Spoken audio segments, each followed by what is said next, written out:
Sir, PYQ वरून आत्ताच्या चालू घडामोडींचं प्रेडिक्शन कसं करायचं?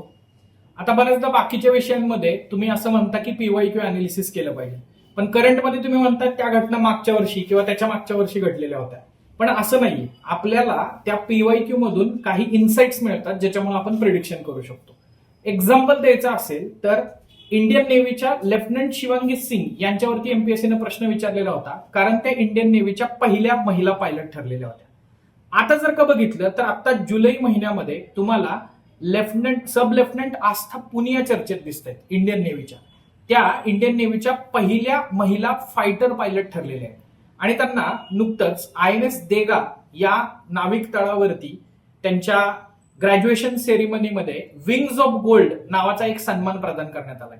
आता इथे एक डिफरन्स लक्षात घ्या बरं का, नॉर्मल पायलट होणं वेगळं आणि फायटर पायलट होणं वेगळं. आणि दॅट टू आपल्याला असं लक्षात येऊ द्या की कुठल्याही इंडियन नेव्हीच्या शिपवरती जेव्हा तुम्ही लँडिंग करताय किंवा टेक ऑफ करताय तेव्हा तुमचा जो खालचा बेस असतो तर तो बेस हा मुव्हिंग असतो. त्यामुळं या ठिकाणी फायटर पायलट होणं हे एक चॅलेंजिंग टास्क आहे आणि तो चॅलेंजिंग टास्क त्यांनी पूर्ण केलेला आहे.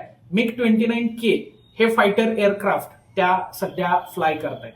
सो त्यामुळं शिवांगी सिंग यांच्यानंतर आता पुढचा क्वेश्चन जर प्रेडिक्ट करायचा असेल तर तो सब लेफ्टनंट आस्था पुनिया यांच्यावरती विचारला जाऊ शकतो.